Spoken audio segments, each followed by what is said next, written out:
Hello everyone. आज 26 और 27 अक्टूबर के न्यूज़ टुडे के अंक में आप सभी स्टूडेंट्स का स्वागत है। तो आइए हम लोग सबसे पहले आज की जो महत्वपूर्ण जो सुर्खियां हैं उसको देखते हैं। तो सबसे पहले जो न्यूज़ है इसमें 5 आर्टिकल होंगे, जिसमें पहला जो होगा 22वां भारत आसियान शिखर सम्मेलन, दूसरा संवैधानिक नैतिकता, तीसरा महामेडटेक मिशन, स्वास्थ्य क्षेत्र से संबंधित जो रिसर्च इनोवेशन है उसे बढ़ावा देने के लिए ये मिशन योजना आप समझ सकते हैं। पश्चिमी घाट सिग्निफिकेंट कंसर्न श्रेणी में शामिल किया गया, मतलब पश्चिमी घाट को IUCN के द्वारा जो रिपोर्ट आई है उसके अंतर्गत उसकी संरक्षण के दृष्टिकोण से ये इंपॉर्टेंट न्यूज आर्टिकल है। साइबर अपराध के लिए खिलाफ संयुक्त राष्ट्र अभियान, UN का ये कन्वेंशन है जो साइबर अपराध को अंतर्राष्ट्रीय स्तर पर कानूनी रूप से जो है प्रतिबंधित करने के लिए एक अच्छा जो एक फ्रेमवर्क निर्माण करने के लिए किया गया। तो इंपॉर्टेंट आर्टिकल है सुरक्षा के दृष्टिकोण से, साइबर स्पेस के दृष्टिकोण से। चलिए हम लोग देखते हैं कौन सी संक्षिप्त सुर्खियां शॉर्ट न्यूज होंगी। तो सबसे पहला इसमें इकोनॉमिक्स से संबंधित क्या है, वैश्विक वित्तीय स्थिरता रिपोर्ट, सुबनसिरी लोअर जल विद्युत परियोजना जो नॉर्थ ईस्ट में असम और अरुणाचल के सीमा पे है, डार्क मैटर और काराकोरम और चांगथांग वन्यजीव अभ्यारण्य, राष्ट्रीय गीत, कॉफी और अंत में देखेंगे एक संक्षिप्त में रहे एक सुर्खियों में रहे व्यक्तित्व बैकुंठ भाई मेहता जो कि सहकारिता क्षेत्र से संबंधित है। तो चलिए हम लोग स्टार्ट करते हैं आज के पहले न्यूज आर्टिकल से। तो चलिए अब हम लोग अपने पहले न्यूज आर्टिकल से स्टार्ट करते हैं आज की बातचीत को। पहला जो न्यूज आर्टिकल है हमारा, सबसे पहले यहाँ पे देख लेंगे कि जनरल स्टडीज पेपर 3 स्वास्थ्य क्षेत्र से साइंस एंड टेक इनोवेशन, इससे जोड़कर हम इस आर्टिकल को देखेंगे।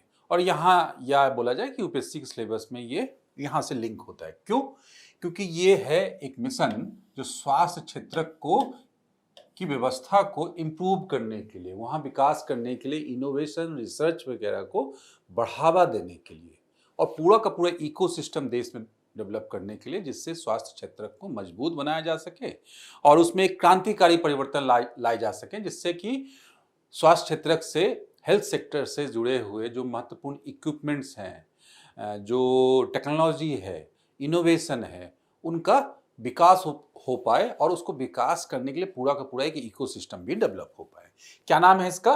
Mission for advancement in high impact areas, ये ध्यान रखेंगे, मेडटेक मिशन लॉन्च किया गया। मतलब मेडटेक मतलब मेडिकल टेक्नोलॉजी को विकास करना है। तो इसीलिए मैंने क्या बताया इसे कि जनरल स्टडीज पेपर 3 में, क्योंकि टेक्नोलॉजी आ गया, जनरल स्टडीज पेपर 3 में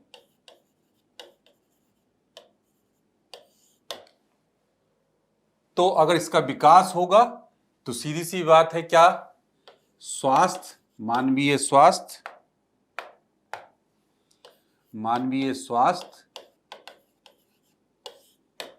प्रभावित होगी, विज्ञान प्रौद्योगिकी आदि ये जो टॉपिक है इनसे आप जोड़कर देख सकते हैं, और नवाचार डायरेक्टली। तो ये है हमारा आज का टॉपिक। इसे किसके द्वारा लाया गया है? एक संस्था का नाम ध्यान रखेंगे, अनुसंधान नेशनल रिसर्च फाउंडेशन ने शुरू किया है। एकदम इंपॉर्टेंट है एकदम, इसलिए मैं इसे मार्क कर रहा हूं।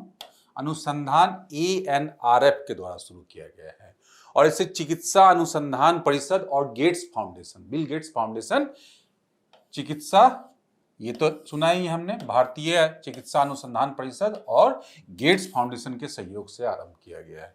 तो ये जो फैक्चुअल जानकारी है, किसने प्रारंभ किया है महत्वपूर्ण योजना को, स्कीम को, तो उसके बारे में ध्यान रख लेंगे। इसकी स्थापना आप ANRF के बारे में थोड़ा बात कर लेते हैं। ये पूरी की पूरी जो इंट्रो लाइन मैंने बताया पृष्ठभूमि को समझाने के लिए कि देश में अगर रिसर्च को बढ़ावा देना है डिफरेंट सेक्टर में, तो अगर अनुसंधान को, तो उसके लिए आवश्यक है एक डेडिकेटेड संस्था हो, उसके लिए एक डेडिकेटेड प्लानिंग हो, रोड मैप की आवश्यकता होगी और क्षेत्र विशेष से संबंधित जो चुनौतियां हैं, जो हमारे पास जो इंफ्रास्ट्रक्चर है, अवेलेबल इंफ्रास्ट्रक्चर है, उस सब का एक खाका हमारे पास मौजूद होना चाहिए और उसमें क्या किया जाना चाहिए उसके लिए पूरा का पूरा क्लियर पिक्चर होना चाहिए। तो उसी कारण से क्या है, अनुसंधान नेशनल रिसर्च फाउंडेशन को शुरू किया गया है और इसकी स्थापना बाकायदा इसके लिए क्या कानून पास करके ANRF अधिनियम 2023 के माध्यम से किया गया। और इसका किसके अंतर्गत किया गया होगा, नेशनल एजुकेशन पॉलिसी जो लाई गई उसकी सिफारिशों के अनुसार वैज्ञानिक अनुसंधान और उच्च स्तरीय रणनीतिक दिशा प्रदान करने के लिए, जिससे कि डिफरेंट क्षेत्र को बढ़ावा दिया जा सके जहां पे विज्ञान और अनुसंधान की आवश्यकता है और उसे बढ़ाए जाने का। और क्योंकि हम जानते हैं कि बहुत सारे सेक्टर हमारा जो इमर्जिंग है देश में, वो R&D की कमी के कारण आज दुनिया में पिछड़ रहा है और R&D में भारत में जो इकोसिस्टम है वो संतोषजनक नहीं है। तो इसके लिए ये इम्पोर्टेंट है और इसे हम लोग मेंस आंसर राइटिंग में भी विभिन्न जगहों पे इसको कोट किया जा सकता है। चलिए इसके बारे में कुछ की पॉइंट्स, उद्देश्य जैसा मैंने बताया कि चिकित्सा प्रौद्योगिकी को बढ़ावा देना है, उसे सशक्त बनाना है, उसे आने वाले समय के अनुसार मॉडर्नाइज करना है। तो इसके लिए क्या, नवाचार को अधिक से अधिक गति प्रदान करना पड़ेगा। और उसके बाद क्या, अभी क्या है, अभी आप देखोगे कि जो भी हॉस्पिटल है या मेडटेक सेक्टर जो है, जो मेडिसिन प्रोडक्ट्स मैन्युफैक्चरिंग या इससे जुड़े हुए जो अन्य जो पूरा का पूरा सेक्टर है, वो कहीं ना कहीं विदेशी आयात पर निर्भर है। सारे मशीन्स विदेशों से आ रहे हैं, जो डिफरेंट टाइप की जो टेक्नोलॉजी है वो सब विदेश से आ रहे हैं। तो वो निर्भरता को कम करना होगा तथा बहनीय एवं उच्च गुणवत्ता युक्त चिकित्सा प्रौद्योगिकियों तक समान पहुंच को बढ़ावा देना पड़ेगा। तो जब तक आयातों पर निर्भर है तो इसका कॉस्ट क्या होगा, ऑब्वियसली कॉस्ट क्या अधिक होगा। अगर ये घरेलू स्तर पे ये निर्माण होगा और इसका विकास होगा तो इसकी कॉस्ट नीचे आएगी, कॉस्ट इफेक्टिव होगी। कॉस्ट इफेक्टिव होगी तो जाहिर सी बात है, जब कॉस्ट इफेक्टिव होगी तो बहनीय होगी। बहनीय मतलब आम आदमी के पहुंच में होगा, अफोर्डेबल होगी। तो ये सब चीजें, तो इसीलिए लक्ष्य वो भी है कि गुणवत्तापूर्ण शिक्षा जो है स्वास्थ्य तक जो है ना, सबके पहुंच को बढ़ावा देना। तो सिंपल ये है।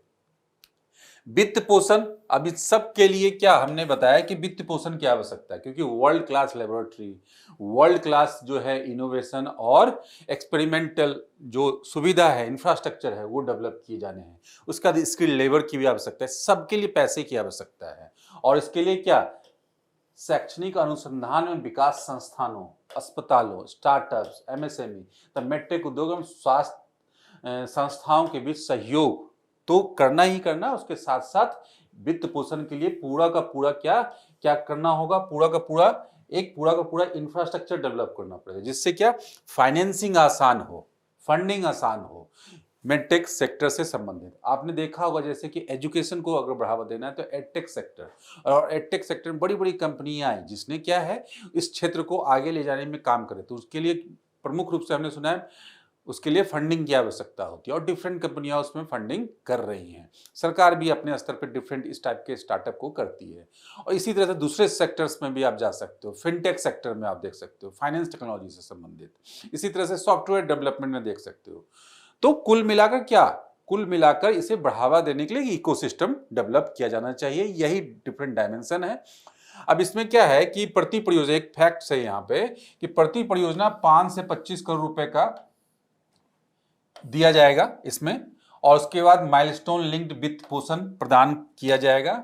साथ ही असाधारण मामलों में, कुछ ऐसे मामलों में जो क्रूशियल टेक्नोलॉजी से जुड़े हुए हैं या क्रूशियल इक्विपमेंट से जुड़े होंगे जो बहुत महत्वपूर्ण होंगे, तो उसमें 50 करोड़ रुपए तक भी, तो मतलब क्या 5 से 25 करोड़ रुपए से लेकर 50 करोड़ तक की फंडिंग इसमें मिल सकता है। तो ये चीजें यहाँ पे जो पूरा जो स्ट्रक्चर बनाया गया है महामेडटेक में, तो महामेडटेक मिशन में जो समर्थन तंत्र भी डेवलप किया जाएगा। किस चीज के लिए समर्थन, मतलब सपोर्ट सिस्टम, कि आप जो काम कर रहे हो उसमें जो चीजें होंगी, जैसे कि बहुत सारे डॉक्यूमेंटेशन का जरूरत होगा, डॉक्यूमेंटेशन, उसके बाद बहुत सारी लाइसेंसिंग की जरूरत होगी। कोई भी बिजनेस खड़ा करने के लिए ये सब चीजें हम लोग समझते हैं, लाइसेंसिंग की जरूरत होगी, और बहुत सारे जगह से क्लियरेंसेस की आवश्यकता है, ये सब।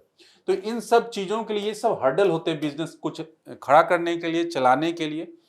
तो उन्हीं की बात की जा रही है। जैसे कोई भी नया इनोवेशन होगा तो उसमें क्या पेटेंट चाहिए, पेटेंट लेना होता है। मतलब आपने कोई आइडिया बनाया, जैसे आपने मेडिसिन सेक्टर के बारे में भी सुना होगा।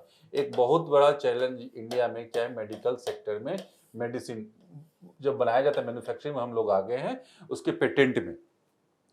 तो पेटेंट कैसे लेना है, कब अप्लाई किया जाना है, किस बिंदुओं पे आपको पेटेंट मिल सकता है आपके इनोवेशन को, तो ये सारी बातें जो है ना आसान होनी चाहिए, जिससे क्या जो मैन्युफैक्चरर है, जो उत्पादक है, जो बिजनेस ओनर है, जो इंडस्ट्री के लोग हैं, उनके लिए आसान हो चीजें, उनके लिए क्या ये व्यवस्था जो है जटिल ना हो, उनको आसान हो। तो जितना आसान होगा उतना जो है ना ईज ऑफ डूइंग बिजनेस बढ़ेगा इस सेक्टर में, और उससे नए नए लोग इन्वेस्ट करने के लिए आगे आएंगे। और जितना ही मुश्किल होगा इसका उल्टा होगा, विपरीत होगा, लोग बाहर जाएंगे, इन्वेस्टमेंट बाहर जाएगा। तो यही कारण है कि ये बौद्धिक संपदा संरक्षण और प्रौद्योगिकी हस्तांतरण, टेक्नोलॉजी ट्रांसफर, क्योंकि इनोवेशन रिसर्च में ये सबसे बड़ा मुद्दा है। क्यों? क्योंकि आप किसी नए प्रोडक्ट पे काम कर रहे हो और उसमें क्या है, किसी टेक्नोलॉजी ट्रांसफर की बात हो रही है, तो या इससे जुड़े कुछ मुद्दे की बात हो रही है, तो सारे मुद्दे जो है काफी जटिल होते हैं, जिसके लिए आवश्यक है कि पेटेंट मित्र, मतलब ऐसा सलाहकार, एडवाइजर, जैसे आपने बैंक मित्र का नाम सुना है, वो किसके लिए किया जाता है? एक आम आदमी को बैंकिंग के मतलब समझाने के लिए, उनके घर पे जाके खाता खोलने के लिए। तो सेम वही है पेटेंट मित्र, इस तरह से, मतलब लगभग उस तरह से मैं समझाने का प्रयास कर रहा हूं। उसी तरह से मेडटेक मित्र, नियामक मार्गदर्शन और मंजूरी, रेगुलेशन, जैसे मैंने बताया लाइसेंसिंग और क्लियरेंसेस के लिए जो रेगुलेशन लगेगा, मंजूरी, क्लियरेंसेस वगैरह। क्लिनिकल ट्रायल नेटवर्क, ये हमने सुना है कि कोई भी मेडिसिन अगर आपने बनाया तो उसके लिए आपको वो ऐसा डायरेक्ट मार्केट में नहीं आ सकती, बल्कि उसकी प्रामाणिकता जांच की जाती है कि कितनी प्रभावी है, क्या इससे रोग ठीक हो भी रहे हैं या नहीं हो रहे। मतलब जो दावा कर रही है कंपनी कि मान लिया जाए ये जो है किसी बुखार के दवाई के लिए दवाई बनाई गई है, या मान लिया जाए किसी वायरस से जनित संक्रामक रोग को खत्म करने के लिए बनाया गया, तो क्या ये टीका काम भी करता है या नहीं करता है, क्या इसके कोई साइड इफेक्ट है या नहीं। तो इसके लिए पूरी लंबी प्रक्रिया होती है कि पहले लेबोरेटरी पे जांच की जाती है, फिर उसके बाद जो है ट्रायल जो होता है पशुओं पे होता है, जैसे आपने सुना होगा चूहों पे, बंदरों पे, इस तरह की चीजें होती हैं। उसके बाद वो चीजें जो है ना कंट्रोल्ड वे में इमरजेंसी केसेस में अप्लाई की जाती है, मतलब कुछ लोगों पे, और उसके बाद वो आम मरीजों पे आती है, और फिर उसके बाद वो मार्केट में, मतलब इतना लंबा ये होता है, ये प्रक्रिया होती है पूरी की पूरी। और पूरा का पूरा इसके लिए एकदम पूरा स्ट्रक्चर बनाया हुआ है केंद्र लेवल से लेकर नीचे तक, तो और सारी डॉक्यूमेंटेशन के प्रोसेस, तभी वो मार्केट में दवाई आती है। तो कुल मिलाकर क्या ये पूरी की व्यवस्था को समझाने के लिए, समझने के लिए सपोर्ट सिस्टम एक बनाया जाए जिससे ये आसान हो जाए और ईज ऑफ डूइंग बिजनेस बढ़े। प्रौद्योगिकी क्षेत्र क्या है? इसमें अभिनव चिकित्सा उपकरण, जैसे कि जो भी नए नए जो चिकित्सा इक्विपमेंट है, इन विट्रो डायग्नोस्टिक, इसमें उच्च स्तरीय अग्रणीय प्रौद्योगिकियां जैसे इमेजिंग, रेडियोथेरेपी उपकरण, रोबोटिक्स, मिनिमम, ये सब AI/ML मतलब मशीन लर्निंग सक्षम प्लेटफॉर्म और टूल जैसे डीप टेक्नोलॉजी शामिल है। मतलब इन सब को जो है यहाँ पे बढ़ावा दिया जाएगा, जिससे क्या कुल इन सब का प्रयोग कहाँ हो पाए? मेडटेक क्षेत्र में, मेडटेक क्षेत्र में। आप देखेंगे बड़े पैमाने पे आज AI का प्रयोग किया जा रहा है। AI का प्रयोग क्या है? AI और बिग डेटा का प्रयोग किया जा रहा है मेडिकल क्षेत्र में। क्यों? क्योंकि बिग डेटा जो है बहुत बड़े डेटा का प्रोसेसिंग करके किसी भी बीमारी के डिफरेंट डेटा, मतलब सालों के डेटा को प्रोसेस करके उसके विभिन्न निष्कर्षों तक पहुंचता है, जिसका लाभ अल्टीमेटली क्या आम जन को हो रहा है। तो ये सब चीजें, और इससे काफी जो है लाभ भी मिला है। तो इस तरह से चीजें जो है ना बदल सकती हैं टेक्नोलॉजी के प्रयोग से, और यही उद्देश्य है। अब क्या है, मेडटेक क्षेत्र के बारे में थोड़ा समझ लीजिए। सबसे पहले ये वर्ड याद कर लेंगे, सनराइज सेक्टर। सनराइज सेक्टर मतलब ऐसे इमर्जिंग सेक्टर जो भविष्य के सेक्टर्स के रूप में देखे जा रहे हैं। तो सबसे पहले इंडिया में कौन कौन से सेक्टर है? देख, तो यही मेडटेक सेक्टर है, जो मेडिकल टेक्नोलॉजी और मेडिकल डिवाइस से संबंधित है। दूसरा रिन्यूएबल एनर्जी है, तो मैं शॉर्ट फॉर्म में ही लिख दे रहा हूँ, रिन्यूएबल एनर्जी है। तीसरा कौन सा सेक्टर हो गया? ऐसे जो डिफरेंट सेक्टर्स हैं, तो ये 3-4 जो सेक्टर हैं जो डिफरेंट सेक्टर हैं, सनराइज सेक्टर आप देखोगे, इसको आप करना ही है, आपके लिए होमवर्क है कि सनराइज सेक्टर जो है, जो भविष्य के दृष्टिकोण से भारत के लिए आवश्यक है। तो उसमें से ही भारत का मेडटेक क्षेत्र के रूप में मान्यता प्रदान की गई। वर्तमान में इस क्षेत्र का आकार लगभग $14 बिलियन है तथा 2030 तक इसके $30 बिलियन तक बढ़ने की उम्मीद है। मतलब इसमें ग्रोथ भी बहुत अच्छा है। ये भारत के चिकित्सा उपकरणों का निर्यात कितना $4 अरब के आंकड़ों को पार कर गया है। मतलब निर्यात भी काफी अच्छा है। एशिया में क्या, जापान, चीन, दक्षिण कोरिया के बाद चौथा सबसे बड़ा। तो एशिया में हम इंपॉर्टेंट पावर हैं। इसमें सरकारी नीतियां कैसी हैं? इसमें सरकारी नीतियां में वही, अब देखो एक्सपोर्ट अच्छा है, इसमें देश में इकोसिस्टम अच्छा है मैन्युफैक्चरिंग के दृष्टिकोण से, मतलब घरेलू स्तर पे। तो क्या है कि PIL ये सब जगह आएगा, जो क्या है, प्रोडक्शन इंटेंसिव है, उत्पादन से संबंध जो प्रोत्साहन है। और उसके बाद योजना फार्मा मेडटेक क्षेत्र में अनुसंधान व नवाचार को बढ़ावा देने के लिए PRIP, ये भी तो दो चीजें हमने। PIL तो पहले भी सुना होगा हमने, उसके बाद क्या, PRIP एक नया है, तो इसको नोट कर लेंगे यहाँ पे। राष्ट्रीय चिकित्सा उपकरण नीति, मेडिकल डिवाइस पार्क, ये सब चीजें मतलब क्लस्टर में बनाने का जो दिया जाता है। क्लस्टर आपने डिफरेंट जगह पे भी सुना होगा, फूड पार्क के संदर्भ में भी सुना होगा आपने, टेक्सटाइल के संदर्भ में भी सुना होगा। उसी तरह का मेडिकल डिवाइस पार्क, राष्ट्रीय चिकित्सा उपकरण नीति, मतलब जो मेडिकल डिवाइसेस जो बनाते हैं, तो उससे पॉलिसी ही बाकायदा डेडिकेटेड बना दिया गया। अब इस तरह से क्वेश्चन पूछे जा सकते हैं, काफी इंपॉर्टेंट है, और यूपीएससी भी इस तरह से पूछ सकती है कि डिफरेंट जो फैक्ट हैं उसको बड़े बड़े स्टेटमेंट में दे दिया गया। सही विकल्प चुनना है यहाँ पे। इसी सेक्टर के बारे में 3 स्टेटमेंट है, सही विकल्प आप चुन सकते हैं। ठीक है, चलिए तो ध्यान रखेंगे। जैसा मैंने बताया कि जीएस पेपर 3 में विज्ञान, प्रौद्योगिकी, अर्थव्यवस्था और स्वास्थ्य क्षेत्र से संबंधित ये क्वेश्चन, मेंस के प्रश्न इस तरह से बनाए जा सकते हैं कि भारत का मेडटेक क्षेत्र वैश्विक नेतृत्व की क्षमता रखता है, परंतु नवाचार, वहनीयता और विनियमन जैसी चुनौतियां मौजूद हैं इस कथन का महामेडटेक योजना के संदर्भ में। तो ऑब्वियसली कि जो महामेडटेक क्षेत्रक है, इसके बारे में थोड़ा बताते हुए इंट्रो स्टार्ट करेंगे, और उसके बाद कैसे ये क्षेत्र क्षमता रखता है, तो कितना व्यापार हो रहा है, कितना निर्यात हो रहा है, ये सब लिख देंगे। उसके बाद क्या है, इन लेवल पर नवाचार, वहनीयता और विनियमन जैसी जो चुनौतियां हैं उसके बारे में थोड़ा बता सकते हैं कि इसमें जो चीजें हैं, और ये बताते हुए, इस पे लिखते हुए यहाँ पे हम लोग आगे बढ़ सकते हैं। ठीक है ना, इसके बारे में। तो ये था हमारा आज का पहला न्यूज आर्टिकल।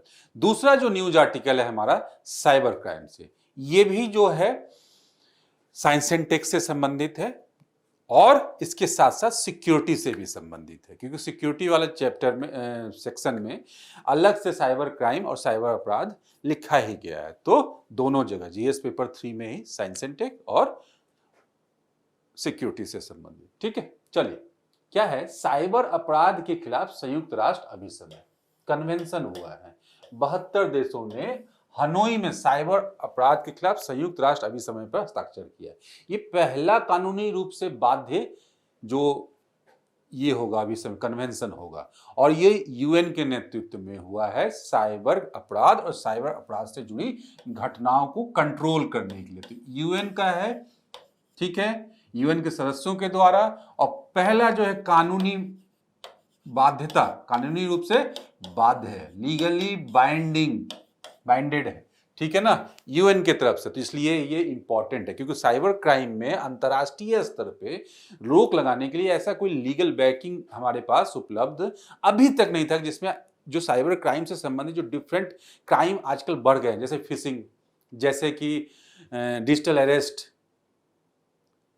और किसी की पहचान चोरी करके कॉल पे किसी को के साथ धोखाधड़ी, या अन्य जो मामले सामने आ रहे हैं, इससे संबंध में जो है ना एक पूरा का पूरा जो कानूनी ढांचा तैयार करना है, जिससे इस पे भविष्य में सीमा पार स्तर पे भी रोक लगाया जा सके। तो यही है कि 72 देशों ने हनोई वियतनाम में इस पे हस्ताक्षर किए हैं। इसमें संयुक्त राष्ट्र महासभा ने 2024 में अपनाया था, और इसमें शर्त यह था कि 40 जो हस्ताक्षर करता राष्ट्र हैं उनके अनुसमर्थन के 90 दिन बाद ये लागू हो जाएगा। तो मतलब उनके हस्ताक्षर कर दिए गए 40 से अधिक ही। ठीक है ना, तो ये लागू हो जाएगा। तो उसका यही था कि साइबर अपराधों को रोकने और उन पर प्रतिक्रिया देने के लिए विश्व का पहला कानूनी रूप से बाध्यकारी वैश्विक समझौता है। तो काफी इंपॉर्टेंट है ये। अपनाया कब गया था? 2024 में। और अब जब 90 दिन के बाद इससे जोड़ मतलब आज से इस डेट को, और उसके बाद वो लागू हो जाएगा। चलिए देखते हैं इसके बारे में क्या है। साइबर अपराध के खिलाफ जो संयुक्त राष्ट्र अभिसमय है उसकी की पॉइंट्स, मतलब इलेक्ट्रॉनिक साक्ष्य क्या वैश्विक मानक। सबसे पहले तो बताना पड़ेगा क्या इलेक्ट्रॉनिक साक्ष्य स्थापित करता है। यह सभी गंभीर अपराधों के लिए इलेक्ट्रॉनिक साक्ष्य के संग्रह, साझाकरण और उपयोग के लिए पहला वैश्विक फ्रेमवर्क है। मतलब पूरे वर्ल्ड लेवल पे क्या कनेक्ट कर दिया जाएगा जो इलेक्ट्रॉनिक एविडेंसेस हैं। तो उसमें क्या साझाकरण आसान होगा। अगर क्राइम कहीं यहां भी हुआ है और उसे अगर साझा कर दिया गया तो उससे क्या जो यहाँ पे क्राइम हो रहा है, जो सिंडिकेट अब लोग बना के, और क्योंकि ये तो ऑनलाइन चीजें हो रही है ना, तो कोई मलेशिया में बैठा हुआ, कोई सिंगापुर में बैठा हुआ, कोई यूके कनाडा वगैरह में बैठकर जो भारत में क्राइम कर सकते हैं। इंटरनेट कॉल के जरिए ये सब चीजें होती हैं जो इंटरनेशनल लेवल पे की जाती हैं, और उनका लोकेशन ट्रैक करना यहाँ के एजेंसियों के लिए मुश्किल है। लेकिन अगर ये व्यवस्था लागू हो जाएगी और कानूनी रूप से बाध्य है चूंकि, तो ये डेटा आसानी से साझा किया जा सकेगा इन मामलों में। तो जैसे ये मामले आएंगे तो वैसे ही वो साझा किया जा सकता है। साइबर अपराधों का अपराधीकरण, ये भी सबसे बड़ा ये आश्चर्य का मुद्दा था कि साइबर अपराधों को अभी तक उसका पूरी तरह से क्रिमिनलाइज किया जाना अभी तक बाकी था। अंतर्राष्ट्रीय स्तर पे एक लेवल में ये चीजें, कहीं वो चीजें जो है ना अस्पष्ट थी पूरी तरह से कानूनी रूप से।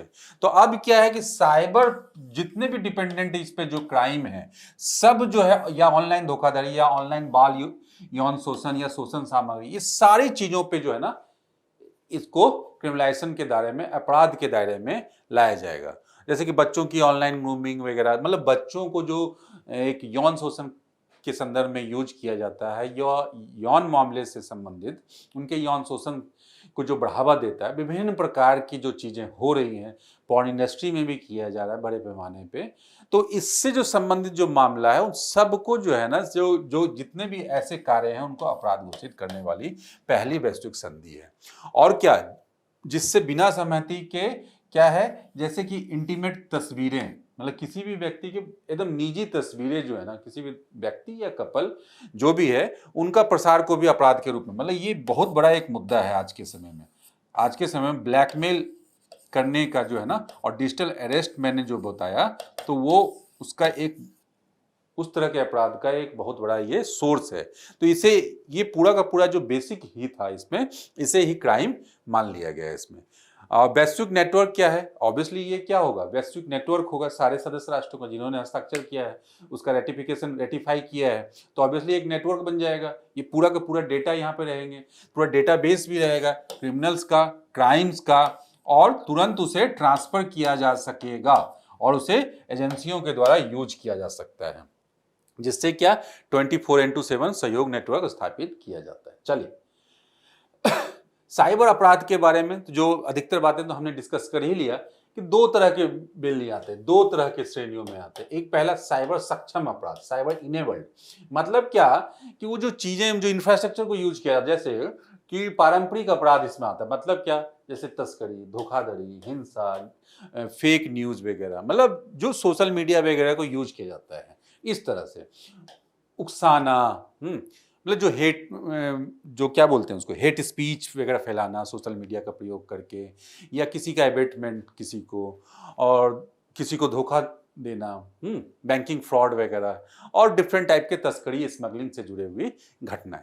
दूसरा क्या हुआ, साइबर जो इनेबल्ड जो क्राइम है, वो क्या है कि जो सूचना प्रौद्योगिकी, संचार प्रौद्योगिकी से संबंधित जो डिवाइस हैं उसके उपयोग के माध्यम, जैसे फिशिंग, मतलब आपके मोबाइल को ही हैक किया जाएगा, या आपके लैपटॉप को या टैबलेट को, वहां पे कोई मैसेज भेजा जाएगा, वहां पे कोई वहां पे कोई कॉल आएगी आपको इस तरह की, या कोई मेल आएगा और उसमें कोई लिंक होगा, उस पर क्लिक करोगे और पूरा का पूरा आपका डिवाइस ही हैक हो जाएगा। इस तरह की चीजें, वो पूरा का पूरा मिरर हो जाएगा और उसके सामने आप के डिवाइस का सारा एक्सेस होगा, चाहे कॉन्टैक्ट हो, चाहे इमेजेस हो, चाहे आपके बैंक अकाउंट नंबर हो, तो उसके जरिए चीज़ें होती। तो उसी से क्या पहचान की चोरी, मेलवेयर, रैंसमवेयर, मतलब वो आपके मोबाइल में घुसकर या इंटर करके या आपके लैपटॉप में इंटर करके किसी को मेल भी कर सकता है आपके बदले।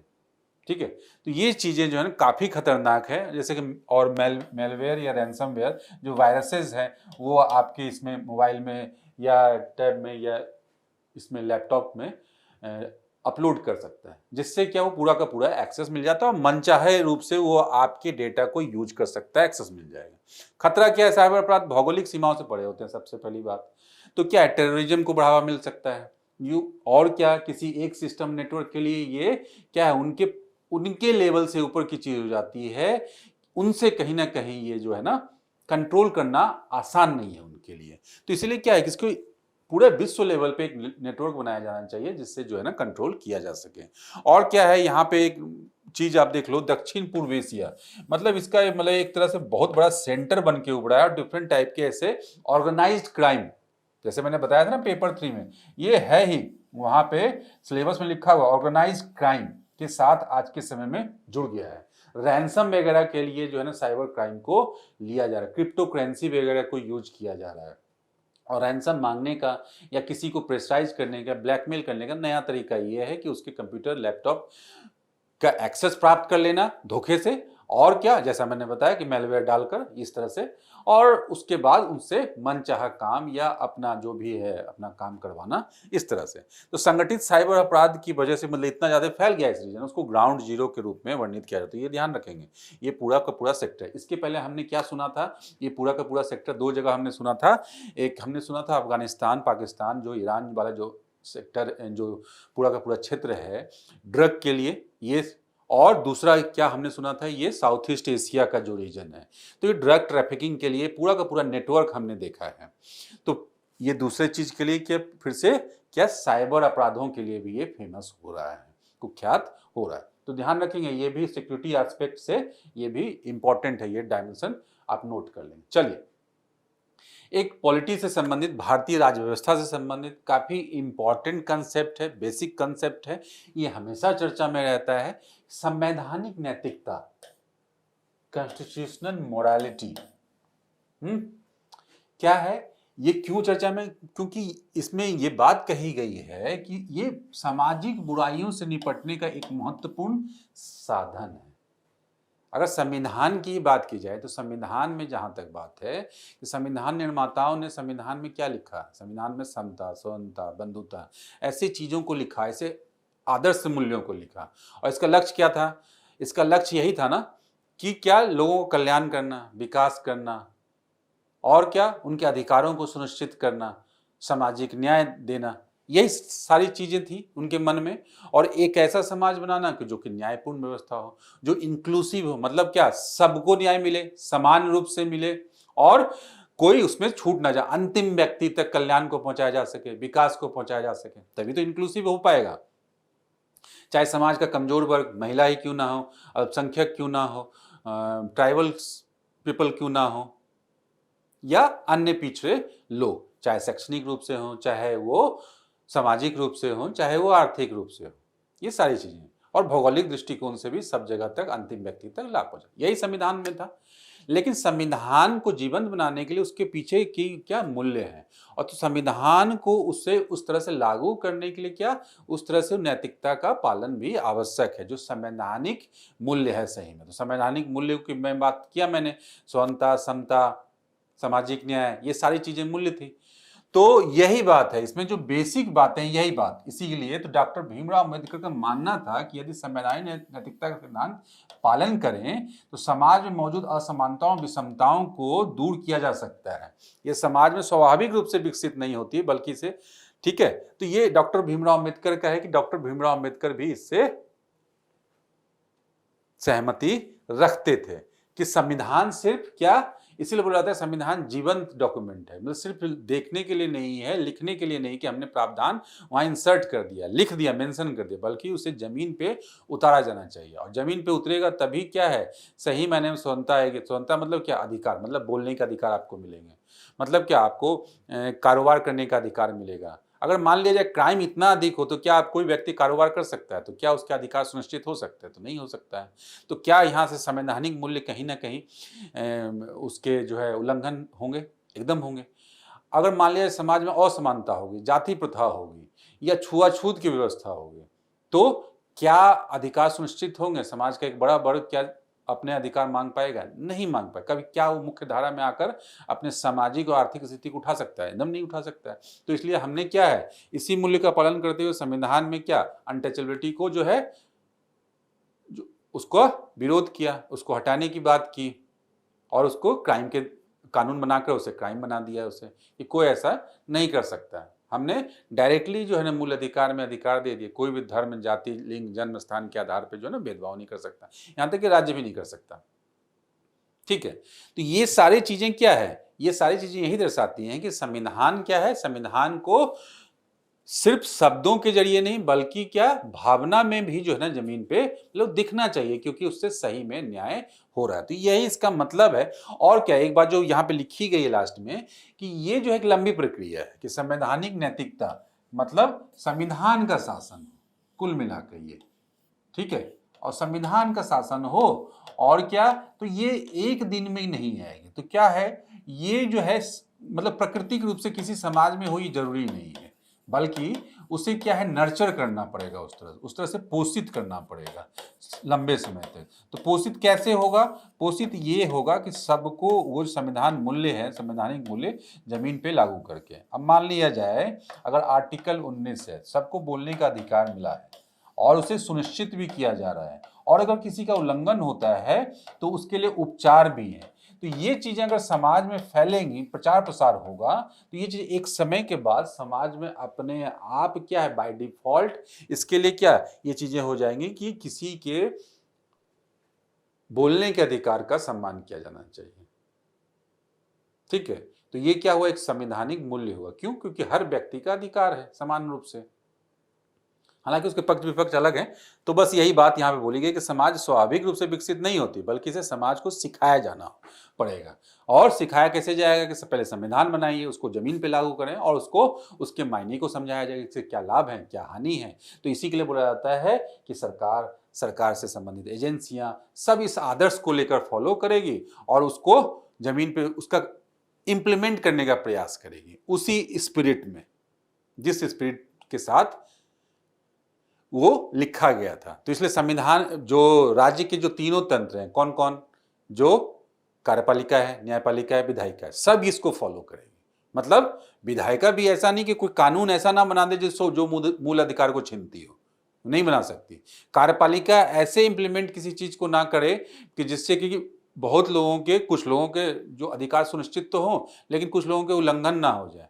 तीसरा, जो न्यायपालिका है वो सबको किसी भी प्रकार के विवाद होने की दशा में उसको न्याय सुनिश्चित करवाने का काम करे। तो तीनों अंगों को ये काम करना पड़ेगा और इसी तरह से ऊपर से लेकर नीचे तक की व्यवस्था में हम समझ सकते हैं। अब क्या है, अर्थ क्या है, ये संवैधानिक मानदंडों में निहित भावना और मंशा का पालन करना। वही हमने बताया, ये हमने संविधान निर्माताओं ने कहाँ लिखा था, प्रस्तावना में लिखा था, यही अपनी भावना और मंशा और उसी को फॉलो करना। ये जो इतिहासकार हैं, ब्रिटिश इतिहासकार जॉर्ज ग्रोटे, इस पे बताते हैं कि इसे स्वतंत्रता और नियंत्रण के बीच संतुलन के रूप में समझाया है। स्वतंत्रता और नियंत्रण के बीच में, जहां नागरिक संवैधानिक संस्थाओं को पालन करते हैं और उनकी आलोचना करने की स्वतंत्रता भी होती है। तो मतलब क्या कि दोनों चीजें हैं कि आपके पास स्वतंत्रता भी है बोलने की स्वतंत्रता भी है, मतलब आप आलोचना कर सकते हो, विश्लेषण मतलब समीक्षा की जा सकती है। और क्या, आपके पास जो संवैधानिक संस्थाओं के द्वारा जो नियम कानून या बनाए गए उसको आपको पालन भी करना, मतलब कुछ चीजों को आपको अनुपालन भी करना होगा, फॉलो भी किया जाना हो, तभी तो जो है ना पूरी की पूरी व्यवस्था चलेगी। नहीं तो केओस हो जाएगा, नहीं तो अराजक स्थिति हो जाएगी। तभी व्यवस्था बनेगी। यह संविधान निम्नलिखित अनुच्छेदों के अंतर्गत निहित है। तो वही संवैधानिक नैतिकता कहाँ दिखती है, जिससे प्रावधान बनाया गया। तो संवैधानिक नैतिकता दिखती है मौलिक अधिकार में 12 से 35, और इनमें भी कुछ को लागू करने के लिए और भी कानून बनाए गए, है ना। ठीक है, जैसे शिक्षा का अधिकार देने के लिए शिक्षा का अधिकार अधिनियम बना दिया गया, बाकायदा लागू करने के लिए जमीन पे उसे। राज्य की नीति निदेशक तत्व 36 से 51 में, जो कि राज्य के लिए एक आदर्श बनाया कि आप ये काम करोगे। अब समानता और सामाजिक न्याय के लिए क्या कि राज्य इसी को आधार बनाकर क्या करता है कि इसमें डायरेक्टली लिखा गया है कि राज्य क्या समाज के कमजोर वर्गों के उत्थान के लिए काम करेगा। तो राज्य क्या करती है, भू सुधार नीति लाती है, कृषि सुधार नीति लाती है, इस तरह के काम राज्य करती है। प्रस्तावना तो हमने डिस्कस कर ही लिया। लास्ट में मौलिक कर्तव्य वही कि एक नागरिक होने के नाते आपके पास कुछ कर्तव्य भी है, आपके कुछ कर्तव्य भी हैं। जैसे आप संविधान और संविधान के मूल्यों का सम्मान करोगे, वही जो मैंने बताया कि संविधान के मूल्य सिर्फ क्या लिखने के लिए नहीं बल्कि आपको भी सम्मान करना है। हालांकि ये न्यायालय में इसके अगेंस्ट में नहीं जाया जा सकता है, लेकिन क्या है कि आपको एक कर्तव्य के रूप में दिया गया। तो जब संवैधानिक नैतिकता को समझना, इन सबको जोड़कर पढ़ना पड़ेगा। ठीक है, चलिए, तो ये चीजें स्टैटिक पोर्शन से जुड़ा हुआ अधिक मामला था। संवैधानिक नैतिकता क्या महत्व है, तो नैतिकता का यही महत्व है कि ये जो संवैधानिक गारंटी दी गई, जैसे अधिकार को मूल अधिकार दिया गया ना, को वास्तविक न्याय के रूप में परिवर्तित करता है। वही सिर्फ लिखे भर नहीं बल्कि उसको जमीन में उतारना है, जो अधिकारों को सही मामले में सुनिश्चित करने की बात की जाती है। यह समावेशिता को बढ़ाता है, वही जो मैंने बताया कि समाज के डिफरेंट वर्गों तक जो है उनके अधिकार सुनिश्चित किए जा सकेंगे। अल्पसंख्यकों की सुरक्षा करता है, तेजी से बदलते समाज में समानता भी सुनिश्चित करता है। ठीक है, अब मान लिया जाए सबको बोल दिया गया यहाँ पे शिक्षा का अधिकार है अधिकार, लेकिन अगर राज्य जो है इंफ्रास्ट्रक्चर का डेवलपमेंट ही ना करे और सब जगह स्कूल ही ना हो, तो ये 1, 2 और 3 यहाँ पे तो स्कूल है और यहाँ पे स्कूल ही नहीं है, यहाँ पे नहीं है, तो क्या इन स्थान में रहने वाले जो पिछड़े समुदाय के लोग हैं, जो अति पिछड़े हैं, जो ट्राइबल समुदाय के लोग हैं, तो क्या वो मुख्य धारा में कभी आ पाएंगे? इनके सामने लेवल प्लेइंग फील्ड होगी? नहीं हो पाएगी। क्या उनके अधिकार सुनिश्चित हो पाएंगे? नहीं हो पाएंगे। तो इसलिए क्या दो सारी चीजों को मिला के कि राज्य के भी कुछ कर्तव्य है कि आप सबको सुनिश्चित करवाएं शिक्षा, क्योंकि 14 साल तक तो शिक्षा देनी ही देनी है। तो ये चीजें फॉर एग्जाम्पल इस तरह से हम लोग उदाहरण के सहित समझ सकते हैं। चलिए, सामाजिक बदलाव लाने में न्यायालयों ने संवैधानिक नैतिकता को कैसे उपयोग किया, तो कुछ इसमें जो लैंडमार्क केसेस जो डिफरेंट सब्जेक्ट से जुड़े हुए हैं, जैसे महिला समानता में इंडियन यंग लॉयर्स एसोसिएशन और अन्य बनाम केरल राज्य और अन्य बात 2018। सबरीमाला जो केस है कि सबरीमाला जो में प्रवेश को लेकर जो एक प्रतिबंध था कि एक उम्र से अधिक की बच्चियों को जो है ना वहां प्रवेश नहीं दिया जा सकता, जिनका मेंस्ट्रुएशन साइकिल चालू हो गया है, मतलब स्टार्ट हो गया है, मतलब वही 13-14 साल से ऊपर की बच्चियों को। तो उसमें क्या है, उसे चुनौती दी गई और चुनौती इस आधार पे कि महिला और पुरुष में असमानता के आधार पे कि ये असमान करने वाला, भेद करने वाला ये व्यवस्था थी, जिसे कानून के शासन में चुनौती दिया गया और उसमें मंदिर प्रवेश पर रोक लगाने वाली प्रथा को असंवैधानिक घोषित किया गया। तो ये महिला अधिकार से, लैंगिक समानता से जोड़कर इसे देख सकते हैं। निजता की रक्षा में के.एस. पुट्टास्वामी बनाम भारत संघ और नवतेज सिंह जौहर वाले केस में भी हम लोग देख सकते हैं। नवतेज सिंह जौहर को एक और मामले में भी देख सकते हैं। तो के.एस. पुट्टा मतलब क्या, व्यक्तिगत गरिमा, स्वायत्तता और स्वतंत्रता की रक्षा करता है, तो ये भी मौलिक अधिकार में शामिल किया गया है के.एस. पुट्टास्वामी में। सकारात्मक बदलाव में वही नवतेज सिंह जौहर मामले में सुप्रीम कोर्ट ने आईपीसी की धारा समलैंगिक अधिकारों से संबंधित, समलैंगिक अधिकारों को जो प्रभावित करती थी, आईपीसी की धारा 377, जो 377 क्या है कि समलैंगिक संबंधों को भी अप्राकृतिक मानती थी, अप्राकृतिक यौनाचार मानती थी, और इसके कारण वो क्या हो गया, इसके कारण वो हो गया अपराध की श्रेणी में, और उनके साथ अपराध होता, बकायदा उनको सजा हो सकती थी, या उसके साथ मारपीट और अन्य चीजें, शोषणकारी व्यवस्था भी थी। तो उसे हटाया गया, और हटाया इसी आधार पर किया गया, समानता के आधार पर। क्योंकि समलैंगिकों की जो सेक्सुअल ओरिएंटेशन है उसे कानून और विज्ञान के साथ साथ कानून ने भी मान्यता प्रदान की, ये संभव है, इतने अलग अलग तरह के सेक्सुअल ओरिएंटेशन हो सकते हैं। तो इसी आधार पे बताया गया कि कंसेंट के साथ दो एडल्ट लोग अगर निजी क्षेत्र में अगर क्या संबंध बना रहे हैं तो ये चीजें संभव है और ये 377 के दायरे में नहीं आएगी। तो ये कुछ इस तरह से हम लोग देख सकते हैं। इसी तरह से जोसेफ साइन बनाम भारत संघ में के मामले में सुप्रीम कोर्ट ने आईपीसी की धारा 497 को, ये भी एडल्ट्री ही था कि जब दो महिला और पुरुष, मेल और फीमेल, जो शादीशुदा हैं और संबंध बना रहे हैं, तो इसमें सजा किसे होती थी? पहले सिर्फ मेल को सजा किसे होती थी? सिर्फ मेल को। तो यहां भी क्या लैंगिक असमानता था, ये उल्टा था मामला, लेकिन ये असमानता था क्योंकि दोनों क्या है, सहमति से अपना संबंध बना रहे हैं, निजी क्षेत्र में संबंध बना रहे हैं, फोर्सफुली नहीं है। तो इस काम के लिए इस कृत्य को क्या बोला गया? व्यभिचार, मतलब दूसरे पर्सन के साथ संबंध बनाना विवाहित होने के बाद। तो इसे क्या बनाया गया? तो इसमें सजा किसे होती थी? मेल को, जबकि होना तो चाहिए ये दोनों को, अगर इस तरह से देखा जाए तो इसीलिए इसी बात को, तर्क को मानते हुए इसमें मेल को के साथ साथ फीमेल को भी ये बताया गया और यही अपराध की श्रेणी से बाहर कर दिया गया है। तो जो कि ये असमानता को जन्म देता था इस तरह की व्यवस्था। तो यही चीजें हम लोग देख सकते हैं। नेक्स्ट जो न्यूज आर्टिकल है हमारा क्या है? 22वां भारत आसियान शिखर सम्मेलन, भारत की विदेश नीति और द्विपक्षीय संबंधों से संबंधित। और द्विपक्षीय संबंधों में यहाँ पे क्या है? एक महत्वपूर्ण अंतर्राष्ट्रीय संस्था आसियान, जो 10 देशों का, अभी तक हमने सुना था, और इसे 11 राष्ट्र हो गए आसियान कंट्री में, जो साउथ ईस्ट एशियन नेशन, जो पड़ोसी म्यांमार, थाईलैंड, मलेशिया, जो ये आदि राष्ट्र हैं जो साउथ ईस्ट एशिया में, ये सब राष्ट्र जो 11 राष्ट्र मिलकर जो है ना, क्या बोला जाता है? आसियान। और भारत का क्या भौगोलिक रूप से नजदीक तो है ही, एक मतलब ज्योग्राफिकल प्रॉक्सिमिटी, और दूसरा क्या सांस्कृतिक और ऐतिहासिक दृष्टिकोण से भी क्या ये हमारे एक तरह से सहयोगी रहे हैं।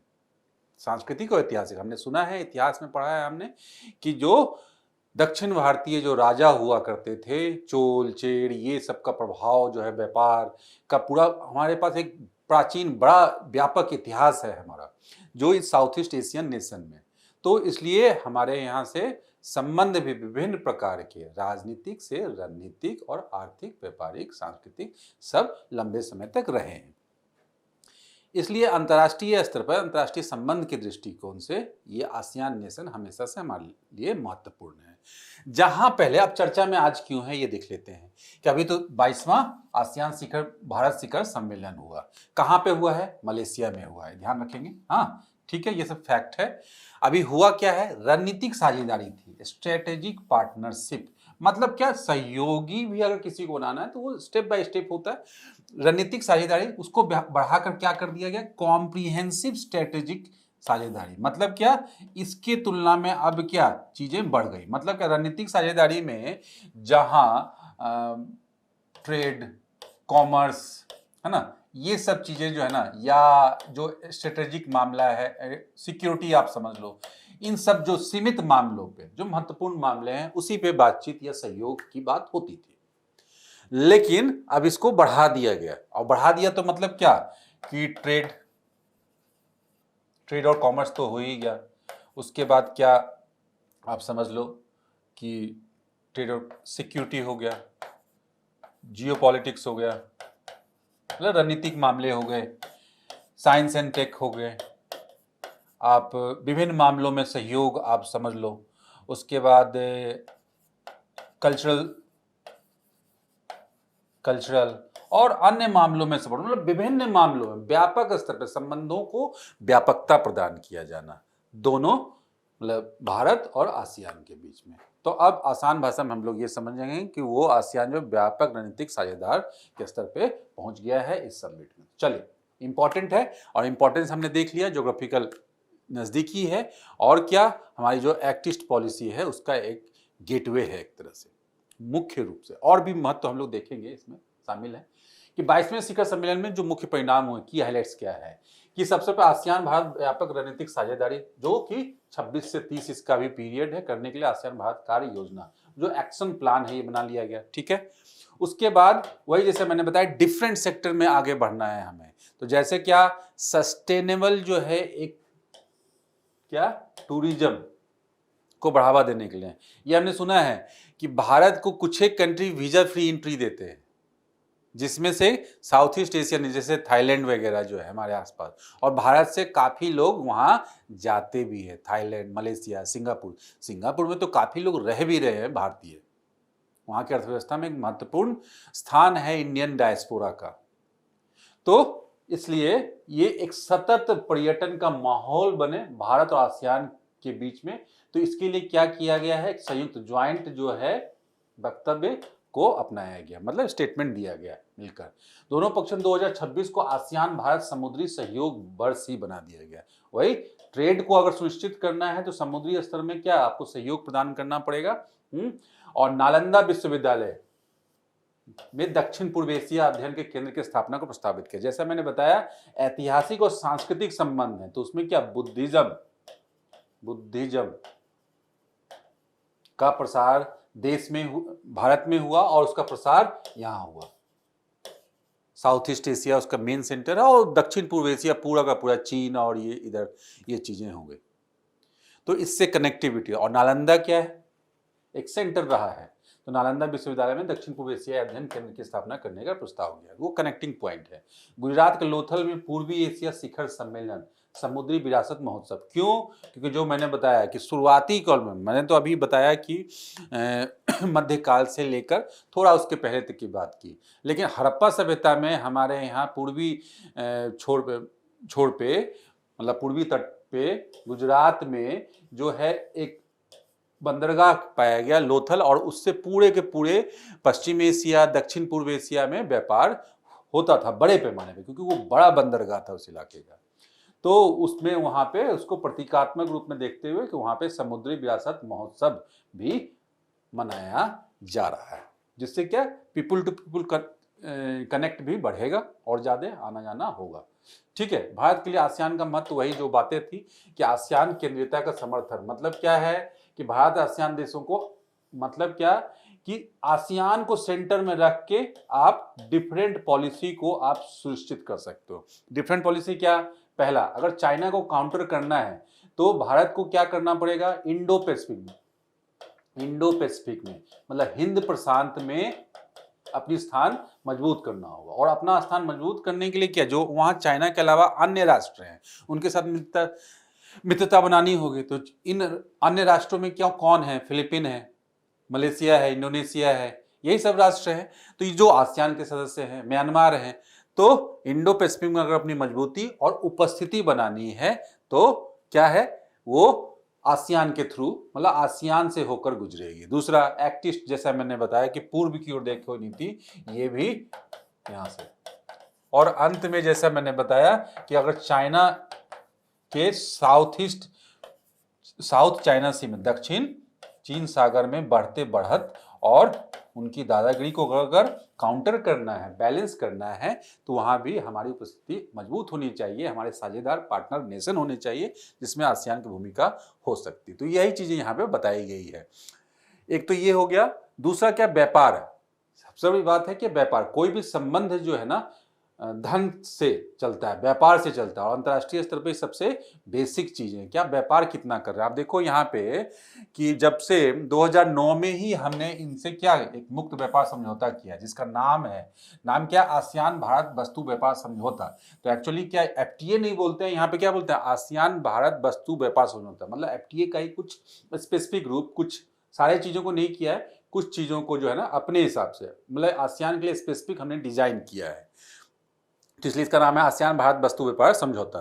तो ये पूछा भी जा सकता है इनमें से कौन से एफटीए भारत ने साइन किए हैं डिफरेंट नेशन के साथ, तो ये आसियान के साथ है। ठीक है, तो चलिए, हस्ताक्षरित एक मुक्त व्यापार समझौता है। दोनों पक्षों के बीच का 24-25 में लगभग कितना हुआ, 123 बिलियन अमेरिकी डॉलर।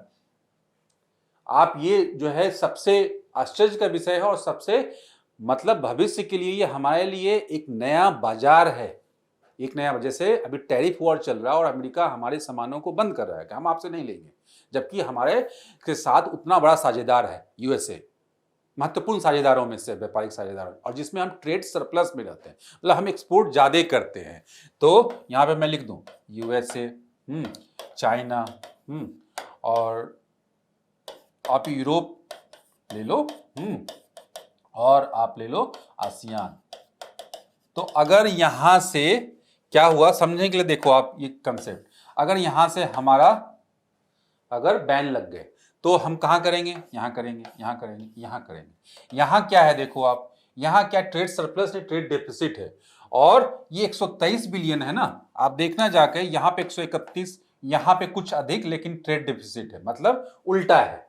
हम आयात ज्यादा करते हैं, निर्यात कम करते हैं। यहां थोड़ा था तो यहां तो खत्म ही हो रहा है, टैरिफ लग गया, यहां भी चीजें विपरीत है, यहां पे चीजें एक है। तो ये मार्केट जो देखो 123 बिलियन डॉलर, अमेरिकी डॉलर, तो ये काफी महत्वपूर्ण बाजार हो सकता है भविष्य के लिए। 123 बिलियन डॉलर को और बढ़ाया जा सकता है, जिससे हमारे एक्सपोर्ट का एक महत्वपूर्ण साझेदार विकसित हो सकता है, और जो कि इतना हमारे नजदीक भी है। तो वो सारी चीजों को देखते हुए काफी अच्छा है ये।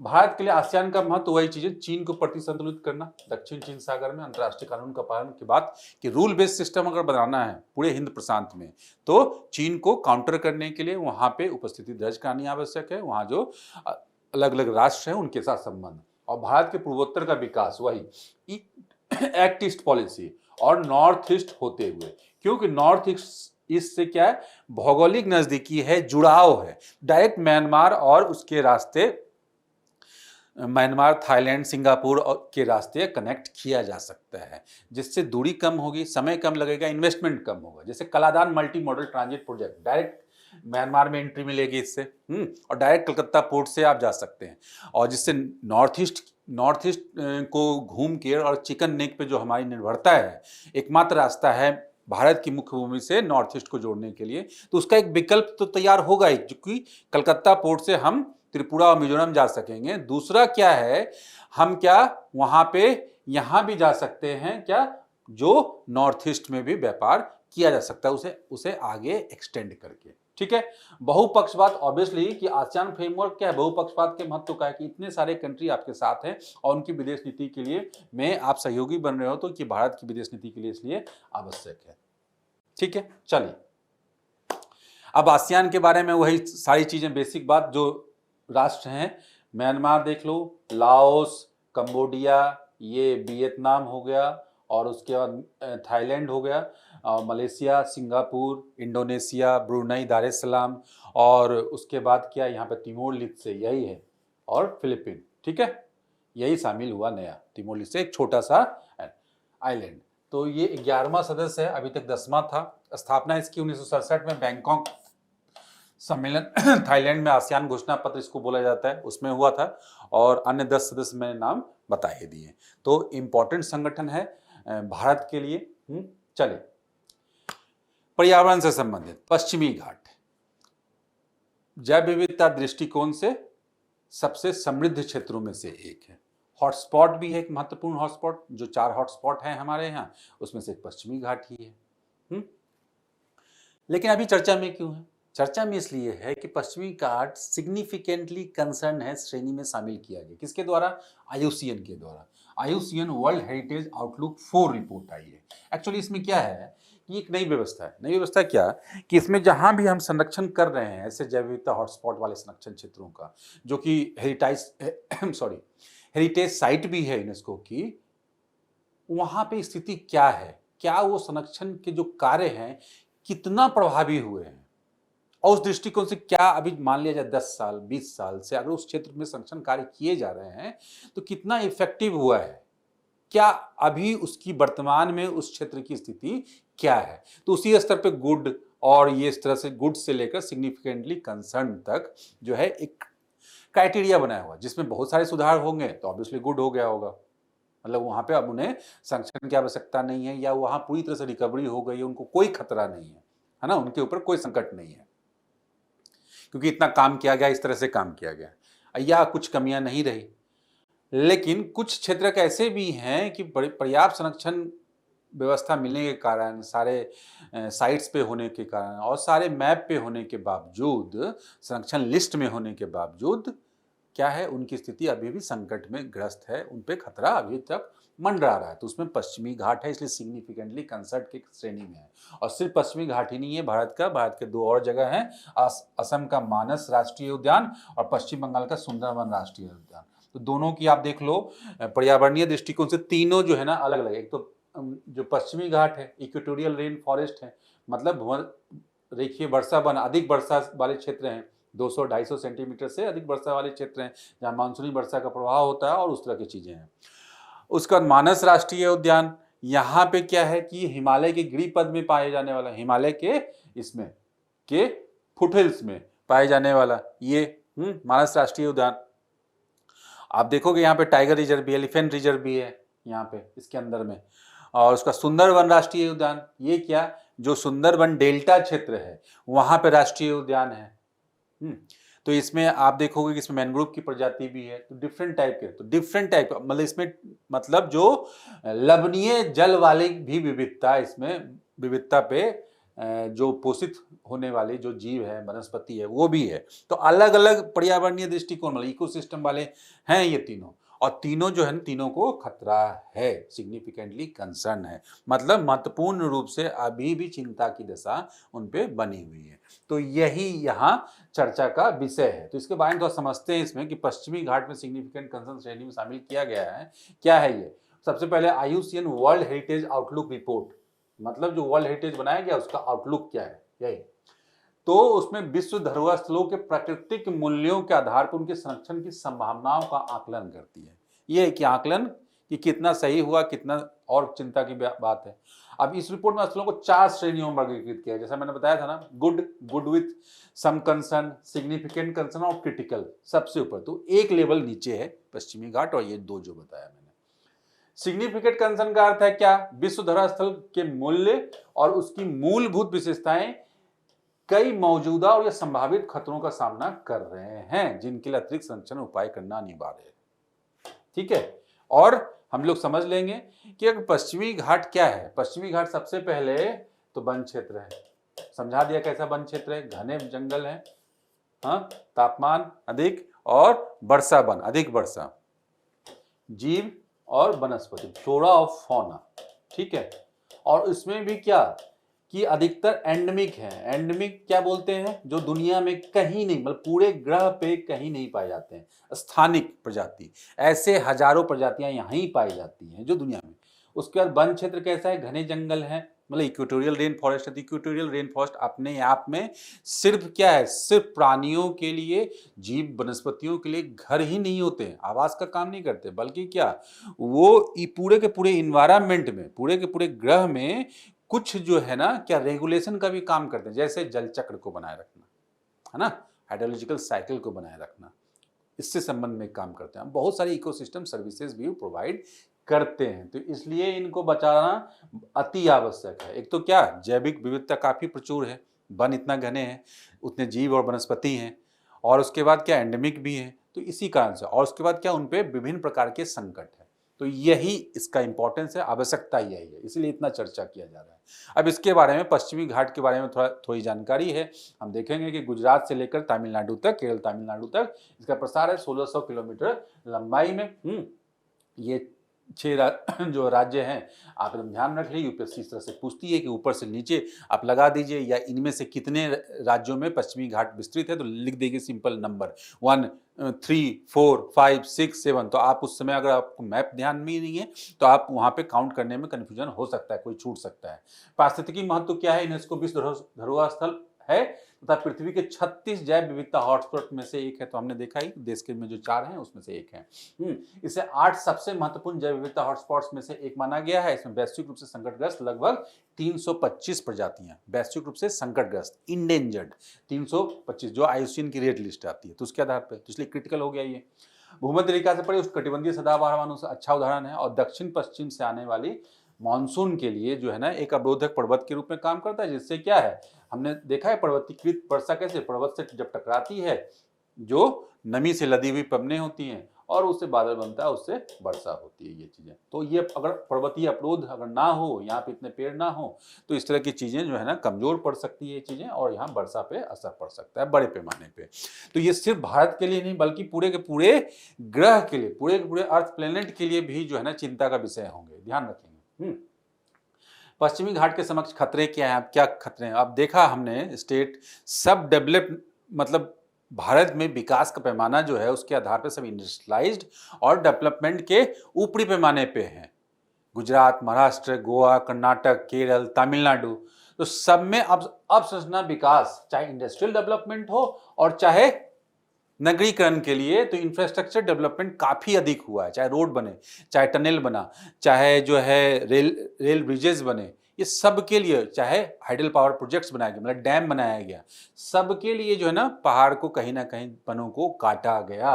तो इसमें क्या हुआ कि डिफरेंट टाइप की चीजें जो प्रोजेक्ट्स हुए उससे खतरा है। जैसे कि अभी यहाँ पे दिया गया है नीलगिरी में प्रस्तावित सिल्ला हल्ला पंप स्टोरेज जल विद्युत परियोजना। अब ये पंप स्टोरेज जल विद्युत परियोजना क्या होता है, थोड़ा सा आप इसको बारे में देख लेंगे कि यहाँ पे क्या दो ऐसे क्या होता है, दो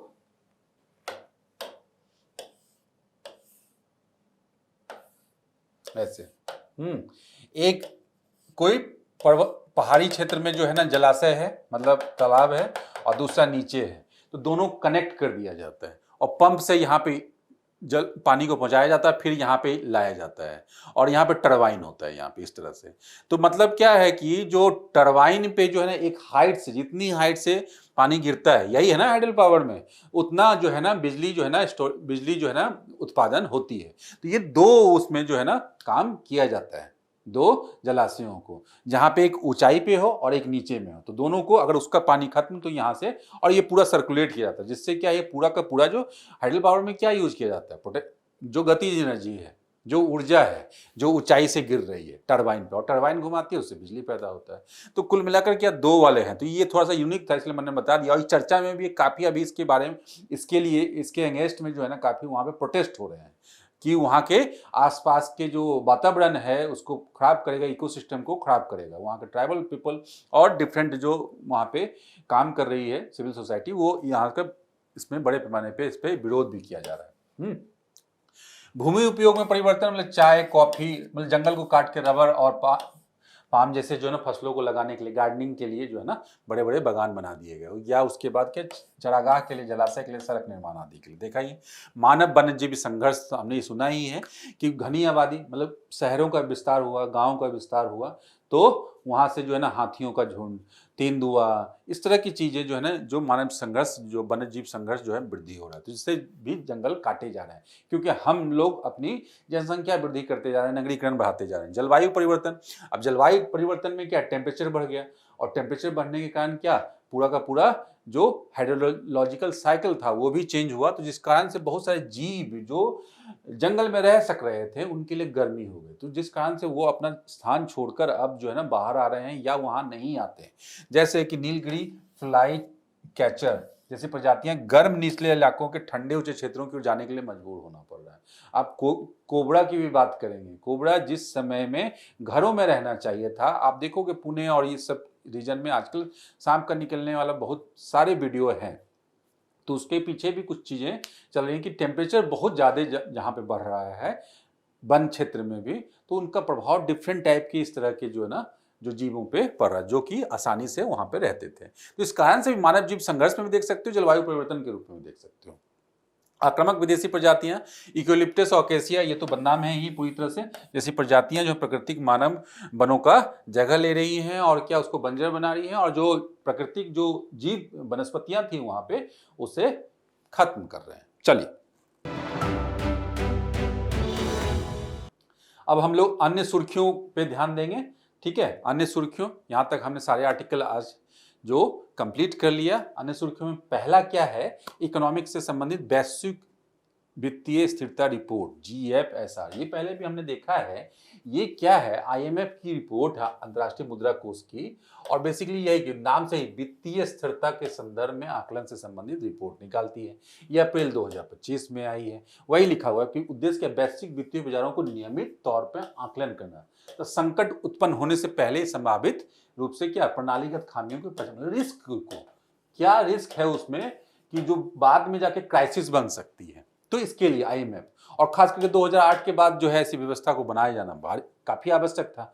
तो यही है कि कठोर वैश्विक वित्तीय स्थितियां, जैसे वैश्विक वित्तीय स्थिरता जोखिमों में उल्लेखनीय वृद्धि हुई है, जो रिस्क हो रहा है कि आप प्रमुख भू राजनीतिक जोखिम घटनाएं, जैसे कि युद्ध अगर बढ़ रहे हैं तो क्या फिनेंशियल कॉस्ट नहीं बढ़ रहा है, जो कंट्री इन्वॉल्व है, जो पार्टी इन्वॉल्व है, सप्लाई चेन जो है डिसरप्ट हो रहा है।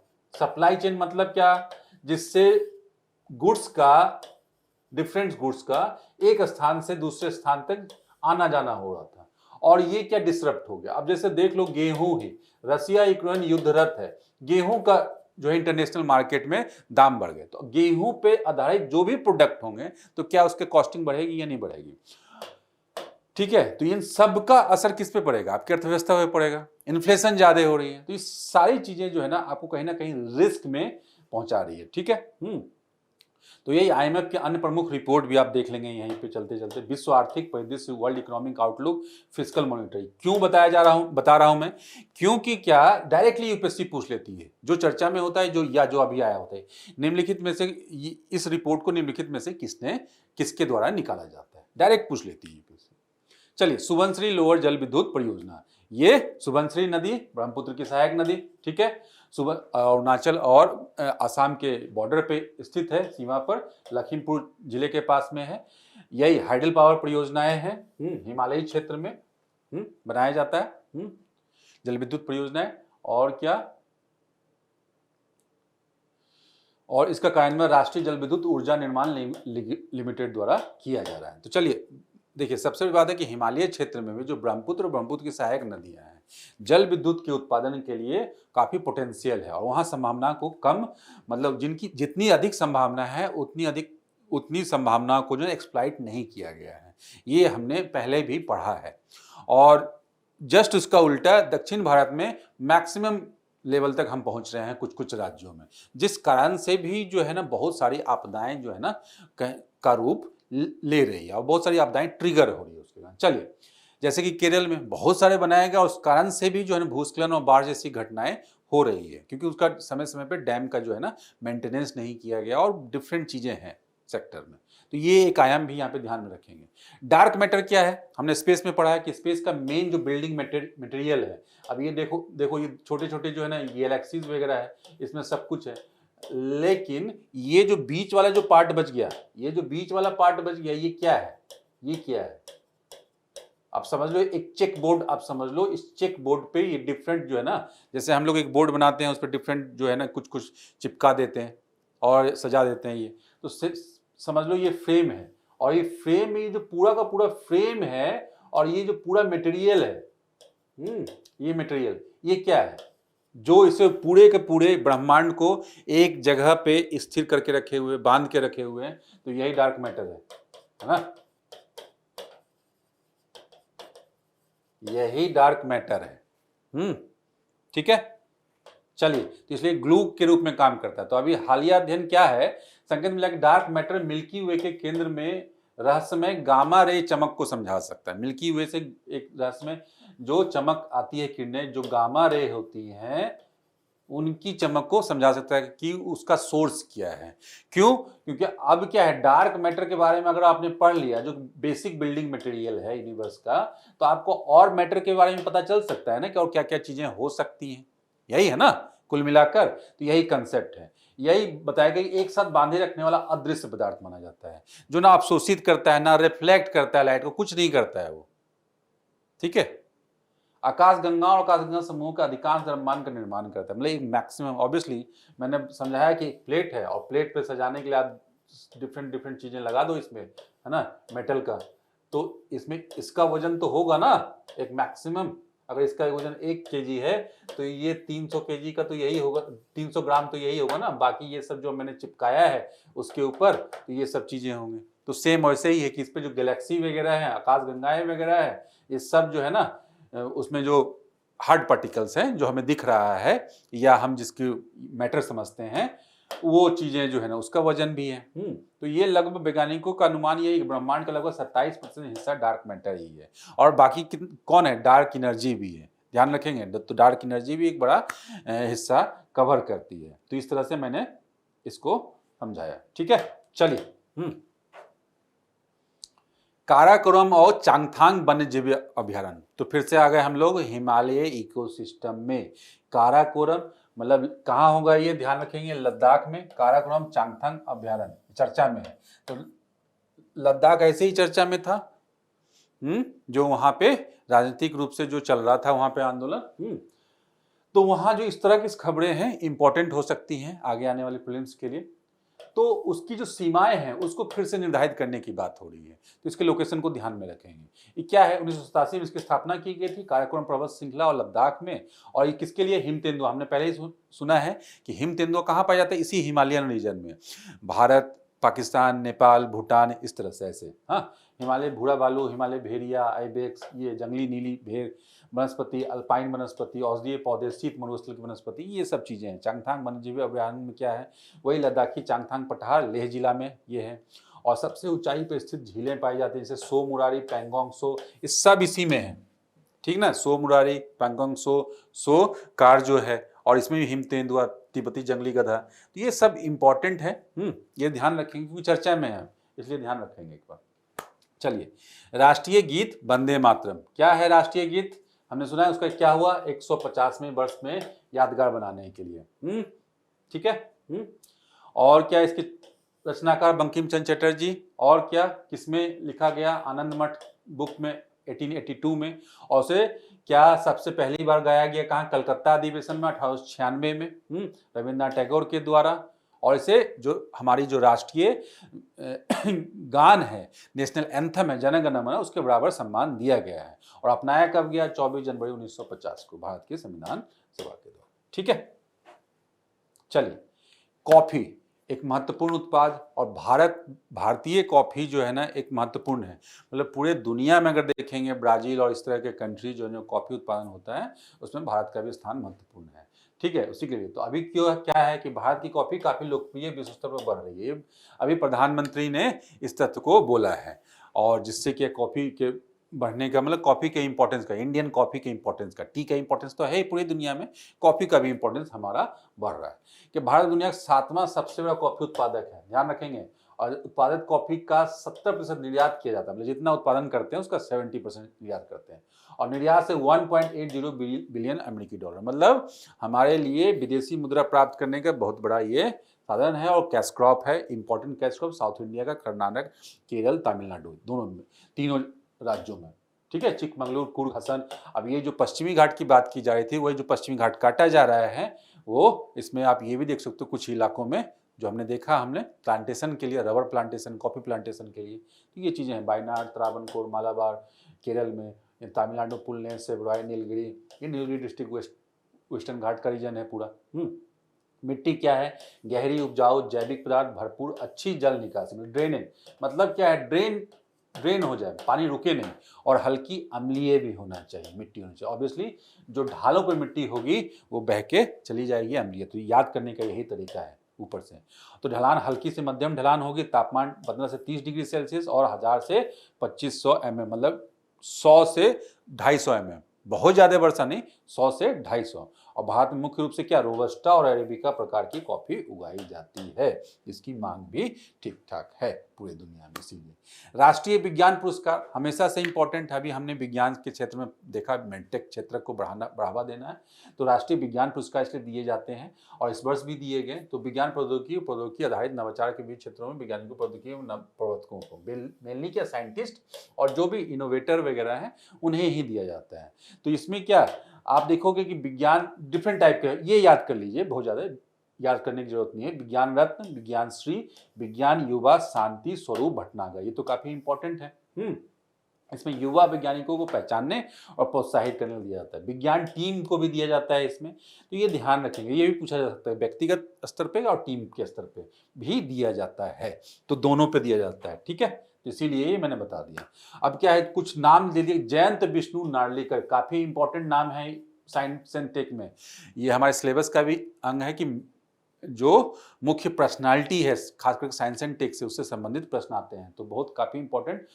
भौतिक विज्ञानी, भारत को मरणोपरांत इनको विज्ञान रत्न से सम्मानित किया गया है। और इन्होंने क्या है, जो न्यूटन का जो सिद्धांत है सापेक्षता, आइंस्टीन का जो सापेक्षता सिद्धांत है, रिलेटिव थ्योरी ऑफ रिलेटिविटी, उसका क्या एक ऑल्टरनेट ये इन्होंने बताया, हॉयल नार्लिकर गुरुत्वाकर्षण सिद्धांत। तो ये ध्यान रखिए, ये इंपॉर्टेंट डेवलपमेंट है, ये पर्सनालिटी भी इंपॉर्टेंट है। चलिए, राष्ट्रीय जैव विविधता प्राधिकरण, जैव विविधता के संरक्षण के लिए हमारे यहाँ सबसे जो शुरुआती काम और जो सबसे महत्वपूर्ण जो कानूनी ढांचा में बताया जा सकता है, क्या है, जैव विविधता अधिनियम 2002।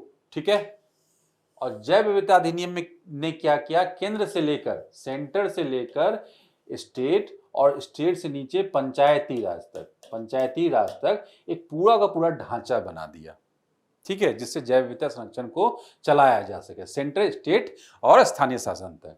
तो सेंटर पे क्या बना दिया गया भाई, राष्ट्रीय जैव विविधता प्राधिकरण, और इस पे क्या बना दिया गया, स्टेट, सेम इसी तरह से स्टेट बायोडाइवर्सिटी अथॉरिटी, ठीक है, और यही, और राज्य स्तर पर राज्य जैव विविधता बोर्ड, ठीक, और उसके बाद स्थानीय ग्राम स्तर पर जैव विविधता प्रबंधन समितियां। क्लियर है चीजें? तो ये चीजें हमने देख लिया। तो राष्ट्रीय जैव विविधता प्राधिकरण ने उत्तर प्रदेश और सिक्किम में जैव विविधता प्रबंधन समितियों को निधि जारी की, मतलब इसमें पैसा यहीं से आ रहा है, ठीक है, क्लियर, यहां से। यह पर्यावरण वन जलवायु मंत्रालय के तहत एक सांविधिक स्वायत्त निकाय है। इसकी स्थापना इसके तहत की गई 2003 में की गई थी। मुख्यालय चेन्नई में। कार्य क्या है, जैव संसाधनों का संरक्षण, सतत उपयोग और उपयोग से होने वाली लाभों का न्यायसंगत निष्पक्ष बंटवारा, ठीक है। और ये पूरक निकाय कौन होंगे, जैव विविधता अधिनियम में जैव विविधता नियम 2004 और एनबीए के कार्यों में सहायता के लिए 2 पूरक निकाय स्थापित किए गए। स्टेट लेवल पे जैव विविधता बोर्ड, ठीक है, राज्य जैव विविधता बोर्ड, स्टेट बायोडाइवर्सिटी बोर्ड और स्थानीय स्तर पे ग्राम स्तर पे जैव विविधता प्रबंधन समितियां। तो इंपॉर्टेंट है ये ग्राम स्तर वाली जैव विविधता प्रबंधन समितियां, ठीक है, ये भी पूछा जा सकता है। चलिए अंत में एक सुर्खियों में रहे एक व्यक्तित्व के बारे में बात कर लेते हैं। क्या है, बैकुंठ भाई मेहता भारत की सहकारी क्रांति और सहकारिता के क्षेत्र में उनको पितामह बोला जाता है, बैकुंठ भाई मेहता। उनकी जयंती मनाई गई है, ये 1891 से 1964। उनका जन्म क्या भावनगर में गुजरात में हुआ था और भारत में सहकारी आंदोलन के प्रणेता थे और गांधी जी के सहयोगी। और ध्यान रहे कि अगर कैसरे हिंद गांधी जी को मिला था तो इन्हें भी मिला था, है ना, हालांकि लौटा दिए गए थे लोगों के द्वारा। तो यह ध्यान करेंगे कि उनके सहकारी आंदोलन में उनकी सेवाओं के लिए कैसर हिंद सम्मानित किया गया, ठीक है। और खादी जो ग्रामोद्योग आयोग है उसके जो है ना तत्कालीन बॉम्बे राज्य के वित्त और सहकारी मंत्री थे, उसके जो है ना पहले अध्यक्ष थे, जो इंपॉर्टेंट है खादी का विकास के लिए। मतलब जो सहकारिता क्षेत्र का एक सबसे बड़ा जो है इंपॉर्टेंट शुरुआत थी, जो सहकारिता के रूप में आगे बढ़ाएगा। तो सहकारिता को डिफरेंट क्षेत्र तक तो बढ़ाया गया आज के डेट में। और 35 वर्षों तक महाराष्ट्र राज्य सहकारी बैंक का मुख्य कार्यकारी के रूप में कार्य किए। तो सहकारिता के क्षेत्र में काफी इंपॉर्टेंट नाम, महत्वपूर्ण नाम, और वो खादी आंदोलन में महात्मा गांधी के सबसे भरोसेमंद सहयोगी थे। तो इस तरह से राष्ट्रीय आंदोलन में भी इन्हें जोड़कर देखा जा सकता है। तो चलिए इस तरह से हम लोगों ने आज के सभी न्यूज आर्टिकल और शॉर्ट न्यूज को कंप्लीट किया। अब हम लोग आज के क्वेश्चंस पे चलते हैं। जो पहला क्वेश्चन है हमारा क्या है, भारत के मेट्रिक क्षेत्र के संदर्भ में निम्नलिखित कथनों पर विचार कीजिए। उसी तरह से 3 प्रश्न हैं, 3 स्टेटमेंट हैं, आपको सही कथन चुनना है। क्लियर, आपने सही तरीके से सुना है तो बड़ी आसानी से इस तरह के प्रश्न को किया जा सकता है। और यूपीएससी भी लगभग ऐसे ही प्रश्न पूछती है ऐसे टॉपिक्स में। चलिए क्वेश्चन नंबर 2, राष्ट्रीय जैव विविधता प्राधिकरण के संदर्भ में निम्नलिखित कथनों पर विचार कीजिए। देखिए ये आ ही गया, 4 स्टेटमेंट है, सही कथन आपको चुनना है A, B, C और D। तो सारे पक्ष लगभग यहाँ पे फैक्ट्स और जो चीजें हैं वहां पे बता दी गई। चलिए क्वेश्चन नंबर 3 में क्या है, निम्नलिखित में से कौन सा देश 1967 में इसकी स्थापना के समय आसियान का मूल सदस्य नहीं था, मूल सदस्य, ये ध्यान रखेंगे। तो इसमें ये आपको फैक्चुअल पॉइंट आसियान से संबंधित, ठीक है। क्वेश्चन नंबर 4, सुबनसिरी लोअर जल विद्युत परियोजना किन 2 भारतीय राज्यों की सीमा पर स्थित है। मैपिंग में ऐसे रीजनिंग बेस्ड प्रश्न पूछे जाते हैं जो चर्चा में रहते हैं, खास करके ऐसे प्रोजेक्ट्स वगैरह। चलिए क्वेश्चन नंबर 5, भारतीय कॉफी के संदर्भ में निम्नलिखित कथनों पर विचार कीजिए। 4 स्टेटमेंट हैं, उपयुक्त कथनों में से कौन सा से सही है। तो ये भी पूछ लिया गया आपसे कॉफी से संबंधित जो इंपॉर्टेंट फैक्ट्स हैं। क्वेश्चन नंबर 6, भारत के मेट्रिक क्षेत्र के संदर्भ में निम्नलिखित कथनों पर विचार कीजिए। ये भी 3 स्टेटमेंट, और उसके बाद क्या उपयुक्त कथनों में से कौन सा से सही है। तो 6 प्रश्न है यहाँ पे। चलिए तो इस तरह से आप लोग न्यूज़ स्टूडियो को देखते रहें और उसमें जो जानकारी प्राप्त कर रहे हैं उसके आधार पे इसे सॉल्व कीजिए, और ये काम आप अपने आगे आने वाली तैयारी में भी आपको सहायता देगी। तो चलिए धन्यवाद आज के लिए।